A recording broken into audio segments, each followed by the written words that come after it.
Bom, hoje nós estamos aqui com o Dr. Rodrigo da Cunha Pereira, advogado e presidente nacional do IBDFAN, para quem nós apresentaremos 3 rápidas perguntas sobre, obviamente, direito de família.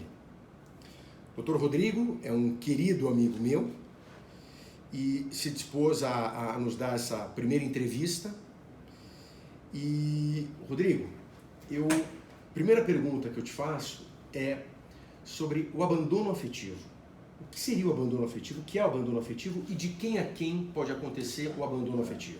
O abandono afetivo é uma expressão nova que surgiu de uma tese, até de um caso lá do escritório, isso se espalhou por todo o Brasil, que significa o seguinte: o pai que abandona o filho afetivamente, ele tem que se responsabilizar por isso, não apenas pagar pensão alimentícia.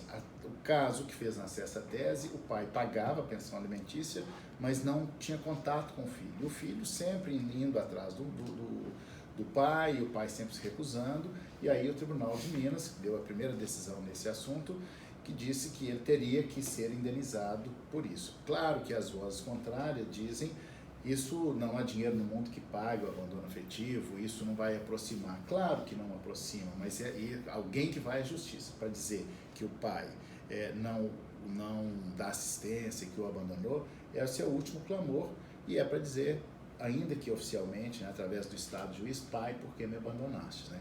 E cabe aí uma reparação civil, embora isso seja polêmico, mas o assunto é muito novo no direito de família, muito interessante, muito instigante. Eu só queria te fazer mais uma pergunta ainda sobre esse tema, Rodrigo. O abandono afetivo, ele somente acontece do pai para os filhos, ou de pais para filhos, ou pode haver o abandono inverso, o abandono afetivo inverso também? Pode, sim, pode haver o abandono inverso, né? Embora seja mais raro, mas é possível também, porque assim como os pais têm dever de assistência aos filhos, os filhos têm em relação aos pais também. Então isso é possível, a recíproca é verdadeira. Né? Ok. E alienação parental, Rodrigo? Pois é, alienação parental também é uma expressão nova para o direito. O Brasil foi um dos primeiros países a ter uma lei sobre alienação parental, que chegou aqui como síndrome da alienação parental. Na verdade, não é uma síndrome, né? Nem toda alienação parental acontece uma síndrome, que é uma expressão médica, portanto a lei excluiu essa expressão síndrome, e hoje é atos de alienação parental. Que o resumo da ópera é o seguinte: você não quis ficar comigo, você vai comer o pão do diabo amassou, nem seu filho vai te querer mais. E começa a programar o filho para odiar o outro genitor. Isso é muito mais comum do que se imagina. Na verdade, o nome é novo, mas a prática é antiga. Então é um nome novo para uma maldade antiga, uma maldade humana. Isso é de uma crueldade que os pais, o pai ou a mãe, faz alienação parental, tanto o pai quanto a mãe, não tem noção do mal que está fazendo para o filho. O filho, ele se torna ali objeto de vingança de um genitor em relação ao outro.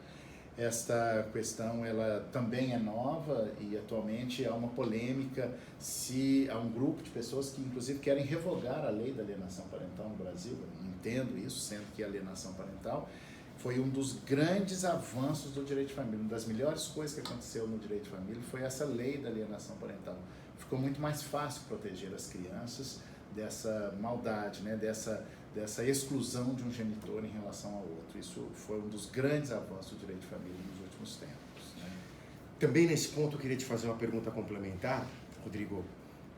A alienação parental gera o dever de indenizar? Sim, pode gerar. A penalidade, a sanção, né, a consequência de quem faz alienação pode perder a guarda, pode ter a convivência restrita, e pode ter, essa é uma questão polêmica, ainda não há decisões a respeito disso, mas eu entendo que é possível, inclusive, uma reparação civil, porque há casos em que isso já está tão consolidado que não é possível reverter essa situação. Então isso pode, assim como no abandono afetivo, converter-se em reparação civil.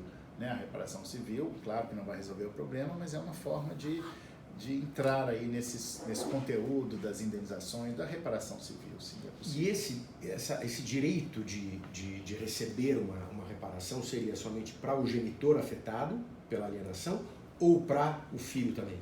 Sim, em princípio para quem foi afetado. Né? O filho, se ele tem consciência, ou se ele, ao passar muito tempo, ele tiver essa consciência, ele também poderia fazer isso. E é importante também, Márcio, lembrar que a alienação parental, ela pode ser, assim como no abandono afetivo, não só essa exclusão que se dá, ela não é só do filho, às vezes acontece na relação inversa também.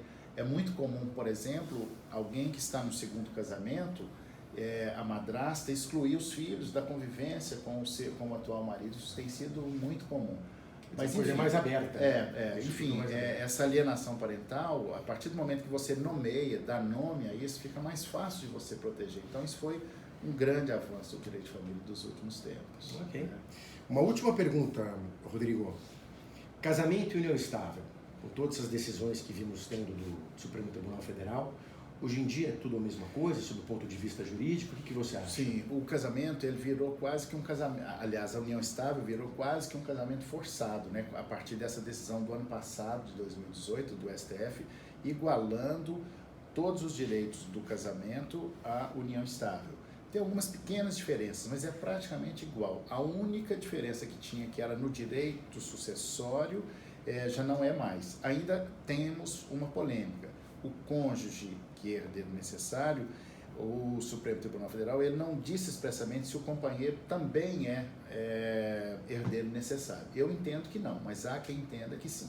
Mas, para todos os efeitos, são iguais. Eu acho uma pena, porque é muito saudável essa diferença, né? Porque se eu quiser viver em união estável, eu praticamente não tenho mais essa opção de não me casar, né? O Estado praticamente me casou.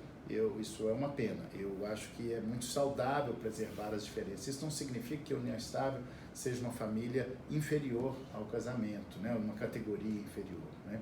Mas uma outra polêmica que tem em relação à união estável é não só em relação ao casamento, porque os direitos são praticamente iguais, mas é a união estável e namoro, né? Tem um limiar muito tênue entre namoro e união estável, né? Essa é uma grande questão hoje. Metade dos processos que estão nos tribunais sobre união estável é para saber se é namoro ou união estável. Aí surge a polêmica: será que nós, advogados, podemos, devemos, é válido um contrato de namoro, né?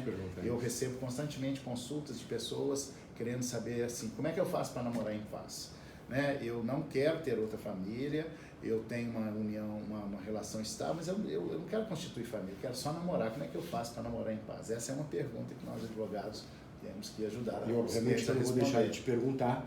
No teu caso, ou na tua opinião, você acha que é o caso de celebrar um contrato de namoro ou não? Sim, eu tenho feito contratos de namoro, porque a polêmica que surge é: isso tem validade, tem eficácia? Né? O que eu tenho feito é, na verdade, uma declaração de namoro, as partes declarando que só querem namorar, e que, se aquilo evoluir para a união estável, as regras são essas: separação de bens e tal, porque a união estável, na verdade, ela é um ato-fato jurídico, como o contrato de trabalho, é o contrato de realidade. Não adianta você dizer que não é a união estável, mas se ela for, ou seja, a vida como ela é assim, né? Se ela for uma união estável, mas você pode proteger dizendo que o regime de bens é o da separação, por exemplo, né? Se aquele namoro, com o tempo, se transformar em união estável. Rodrigo, muito obrigado. Em 5 minutos, praticamente, uma aula de direito de família. Muito obrigado pela tua participação. Eu que agradeço, Márcio, estar aqui.